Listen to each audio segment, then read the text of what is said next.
In ancient India, there lived a young monk who carried a mysterious object in his hands. It was a coconut shell, worn, cracked, and darkened by time. People would whisper as he passed, "Why does a monk carry such a thing? Is it sacred? Is it magical?" But the truth behind this coconut shell was a lesson about karma, transformation, and the journey to inner freedom. Today, we share the powerful Buddhist story, the coconut shell of karma. There was once a novice monk named Nanda, known throughout the monastery for being hot-tempered, impatient, and easily angered. He scolded the younger monks, slammed doors, and blamed others for every mistake. One day, after losing his temper once again, the abbot calmly approached him. "Nanda," the abbot said, "tomorrow morning, come see me. Bring an open mind."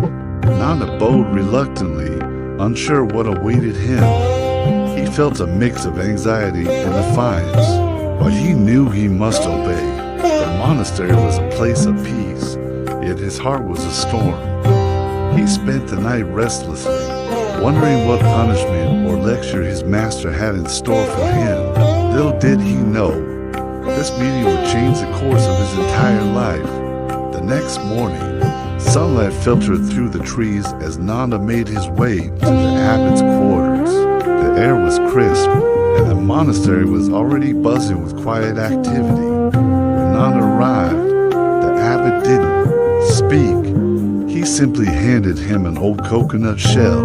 It was blackened, burnt, and covered in soot, as if it had been pulled from the ashes of a fire.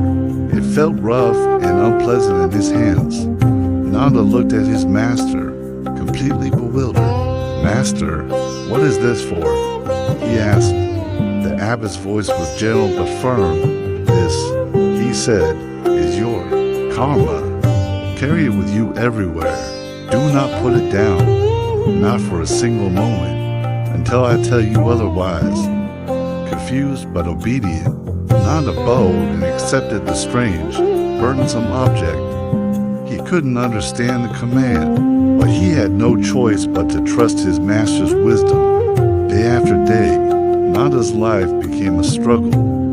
He swept the monastery grounds one-handed, the broom awkward and clumsy. He tried to study the ancient scriptures while balancing the grimy shell on his lap.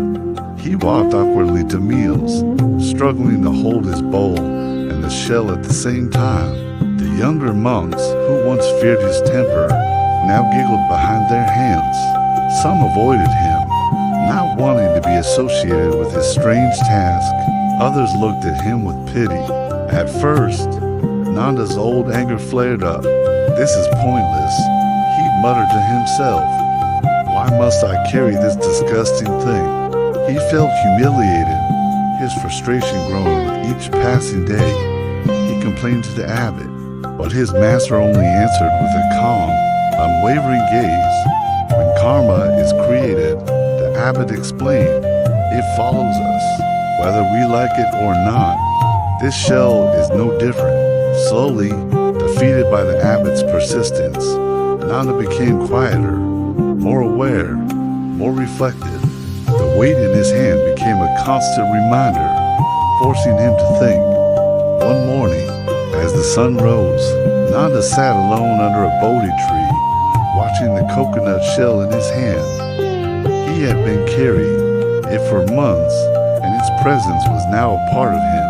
As he stared at it, he finally noticed something he had never truly seen before. The shell smelled faintly of smoke, as if it had been burned in a terrible fire. And suddenly, like a floodgate opening, memories he had long suppressed resurfaced. Before becoming a monk, in a fit of rage, Nanda had burned down a neighbor's hut. No one was hurt, but the guilt from that destructive act had chased him for years, a shadow he could never outrun.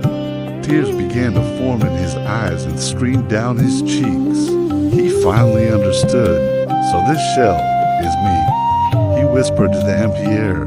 "My anger, my past mistakes, all the ugliness I tried to forget."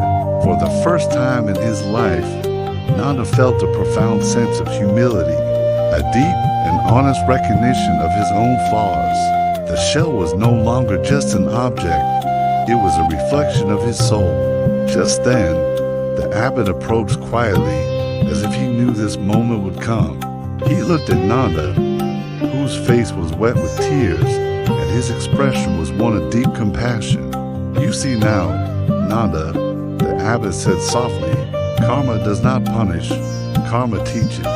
He then gently took the blackened coconut shell from Nanda's hands, and for the first time in months, Nanda's hands were empty. The lightness felt strange, almost unnerving. The abbot continued, "When we silence the mind and stop resisting our past, we begin to see our actions clearly." Nanda looked up, his eyes filled with a new kind of desperation. "Master, how do I cleanse my karma? How do I wash away this stain?" The abbot smiled. "You cannot wash away the past," he replied, "but you can change the one who created it." From that day forward, Nanda was a changed man.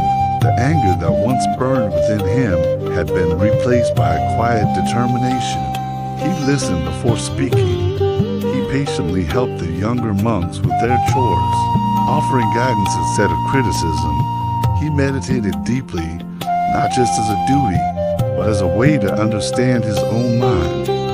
His fiery temper dissolved like smoke in the wind. The other monks noticed the transformation.